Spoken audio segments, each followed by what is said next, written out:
मिरजेत काळ्या काचांना चाप, 160 वाहनावर एकत्रित कारवाई, मोहीम सुरूच राहणार. काळ्या काचा वापरणाऱ्या 35 वाहनावर मिरज वाहतूक नियंत्रण शाखेची कारवाई. एका दिवसात फॅन्सी, बिगर नंबर प्लेट व काळ्या काचा वापरणाऱ्या 160 वाहनं रडारवर. गुन्हेगारांचा लपण्याचा अड्डा बनलेल्या काळ्या काचांच्या गाड्यांना आता मिरज पोलिसांचा दणका. सोमवारी दिवसभर तब्बल 35 वाहनावर कारवाई करत मिरज वाहतूक नियंत्रण शाखेच्या पोलिसांनी उघड केलं एक मोठं वास्तव्य. गुन्ह्यामध्ये वापरल्या जाणाऱ्या वाहनांवर बहुतांश काळ्याच काचा असल्याने वाहतूक नियंत्रण शाखेच्या पोलिसांनी कारवाईला सुरुवात केली. सोबतच फॅन्सी आणि बिगर नंबर प्लेट गाड्यावर ही कारवाईचा बडगा उगारण्यात आला. पोलीस अधीक्षक तुषार जोशी, अप्पर पोलीस अधीक्षक कल्पना बारवकर आणि उपविभागीय पोलीस अधिकारी संजय कोकाटे यांच्या सूचनेनुसार मिरज शहर वाहतूक नियंत्रण शाखेचे प्रभारी सहाय्यक पोलीस निरीक्षक रणजित टिप्पे यांनी आपल्या पथकासह विशेष मोहीम राबवली. अनेक गंभीर गुन्ह्यात तपासादरम्यान एक धक्कादायक बाब समोर आली.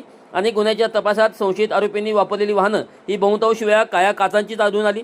प्रशासनाने काळ्या काचाच्या वापरावर सक्त बंदी घातली असताना अनेक चारचाकी वाहन चालक बिनदिकपणे नियम धाब्यावर बसवत असल्याचं उघड झालं आणि याच पार्श्वभूमीवर मिरज वाहतूक पोलिसांनी थेट रस्त्यावरून उतरून काळ्या काचा वापरणाऱ्या तब्बल 35 वाहनावर दंडात्मक कारवाई केली आहे.